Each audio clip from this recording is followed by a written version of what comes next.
Hello friends, welcome to my YouTube channel. आज इस video में मैं आपको मेरे नानचाकू बेसिक कोर्स का लेसन नंबर 7 सिखाने वाला हूं, जहां पर मैं आपको सिखाऊंगा रिवर्स फिगर स्पिन कैसे किया जाता है, जो कि नानचाकू का एक बहुत इंपॉर्टेंट स्पिन है। तो फिर कैसे करना है उस स्पिन को देखने के लिए सीखते रहिए। तो रिवर्स फिगर 8 आपको मैंने पहले ही फिगर 8 स्पिन सिखा दिया है। अगर आपको वो स्पिन नहीं आता देन मैं आपको रिकमेंड करूंगा कि आप उस स्पिन को पहले आप सीख लीजिए, क्योंकि ये वही स्पिन है लेकिन रिवर्स मतलब उल्टा होगा। और यहाँ पर मैं आपको 3 कॉन्सेप्ट से सिखाऊंगा, जहाँ जबकि मैंने वहाँ पर 2 कॉन्सेप्ट सिखाया था और मैंने एक कॉन्सेप्ट देना भूल गया था, तो उस कॉन्सेप्ट को मैं यहाँ पर भी कवर कर दूंगा। ठीक है, तो 3 कॉन्सेप्ट जो है उसमें से पहला है क्लॉकवाइज, दूसरा है कि बॉडी का अंदर बाहर के हिसाब से, तीसरा ये होगा कि सामने की तरफ चॉप डाउन या फिर अपर अटैक की तरह। ठीक है, तो मैं तीसरे नंबर से स्टार्ट करता हूँ, देखिए, क्योंकि वो मैंने पहले नहीं बताया था, तो उसको मैं पहले रखूंगा, उसके बाद क्लॉकवाइज और बॉडी का अंदर बाहर। ठीक है, तो यहाँ पर क्या होगा, हम सारे कॉन्सेप्ट में हम हाथ का इनसाइड आउटसाइड यूज करेंगे। ठीक है, इसको हमको जरूर रखना है। अब जैसे मैंने कहा कि सामने की तरफ चॉप डाउन मोशन हो रहा है या फिर अपवर्ड मोशन हो रहा है। देखिए, अगर मैं यहाँ से इस तरह से करता हूँ, ये मतलब सामने की तरफ चॉप डाउन हो रहा है। ठीक है, मतलब ऐसे नीचे की तरफ हिट हो रहा है इस तरह से, और एक होगा अपर अटैक की तरह, तो इस तरह से। ठीक है, मतलब ऊपर की तरफ उठेगा, अपवर्ड मोशन होगा। ठीक है, इस तरह से। तो इस पिन को मतलब एक होगा इस तरह से, मतलब अपवर्ड मोशन में ये हो गया। अगर आप देखेंगे तो ये क्लॉकवाइज पिन हो रहा है। ठीक है, लेकिन मैं यहाँ पर क्लॉकवाइज कॉन्सेप्ट को नहीं लूंगा, क्लॉक या एंटी क्लॉक को नहीं लूंगा, मैं लूंगा कि सामने की तरफ चॉप डाउन हो रहा है या फिर अपवर्ड मोशन आ रहा है। ठीक है, तो ये अपवर्ड मोशन हो रहा है, और अगर मैं इस तरह से करता हूँ तो ये चॉप डाउन मोशन हो रहा है। तो अगर मैं इससे फिगर 8 करता हूँ तो चॉप डाउन मोशन में मुझे हाथ के इनसाइड से एक बार, आउटसाइड से एक बार करना है। ठीक है, तो इस तरह से ये देखिए, ये हो गया, बन गया फिगर 8।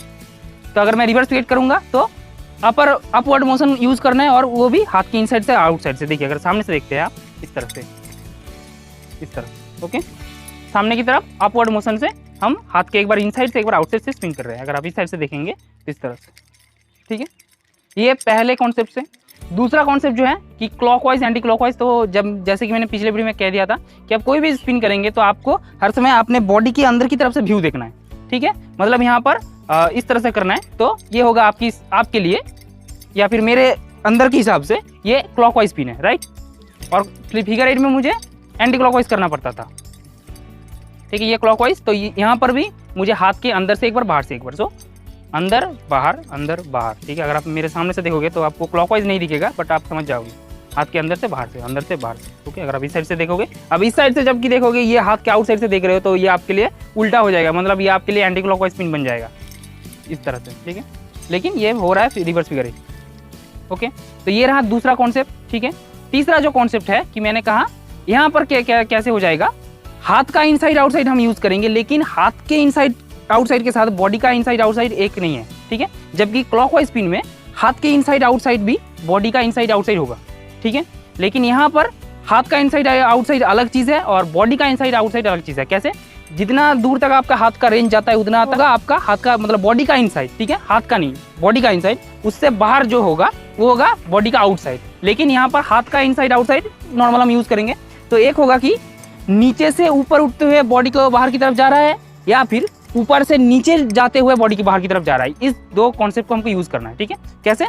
नानचाकू का डंडा नीचे से ऊपर उठते हुए बाहर की तरफ जा रहा है, या फिर ऊपर से डाउन होते हुए बॉडी के बाहर की तरफ जा रहा है। तो क्लॉकवाइज में होता था कि नीचे से ऊपर उठते हुए बाहर की तरफ जाता था, यह होता था मतलब फिगर 8 स्पिन। ठीक है, तो हमको अभी उल्टा यूज करना है, मतलब ऊपर से नीचे डाउन होते हुए बॉडी के बाहर की तरफ जाएगा, और वो भी हमको हाथ के एक बार अंदर से एक बार बाहर से स्पिन करना है। सो इस तरह से, क्लियर?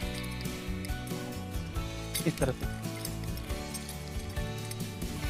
देखिए, ये बन गया रिवर्स फिगर 8 स्पिन।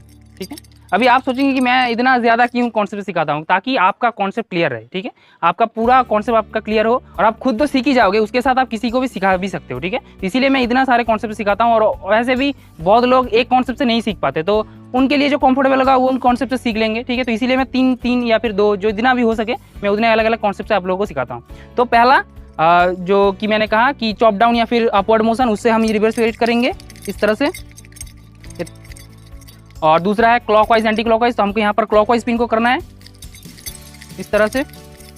और दूसरा है कि हाथ का मतलब बॉडी का आउटसाइड इनसाइड, सो यहाँ पर ऊपर से नीचे डाउन होते हैं बॉडी की बाहर की तरफ जाएगा, हाथ की दोनों तरफ से। ठीक है, एक बार इनसाइड की तरफ से, एक बार आउटसाइड की तरफ से। और जैसे मैंने कहा कि जब मैं बॉडी का इनसाइड आउटसाइड यूज करूंगा, मतलब हाथ का रेंज के हिसाब से, वहाँ पर बॉडी का इनसाइड आउटसाइड और हाथ का इनसाइड आउटसाइड एक नहीं होगा, ठीक है। तो ये आपको ध्यान रखना है। तो ये रहा आपका एंटी क्लॉकवाइज, सॉरी, तो ये रहा आपका रिवर्स फिगरेट स्पिन, ठीक है। अगर अभी साइड से देखते हो इस तरह से। तो फ्रेंड्स आज के लिए यही वीडियो था। अगर इस वीडियो से सीख पाए हो कि नानचाउ का रिवर्स फिगरेट स्पिन कैसे होता है, देन वीडियो को प्लीज एक लाइक कीजिएगा। अगर चैनल पर नए हो देन चैनल को सब्सक्राइब कर सकते हो। और आप लोगों से मैं फिर मिलूंगा मेरे अगले एक वीडियो के लेसन में। तब तक के लिए जय हिंद, वंदे मातरम।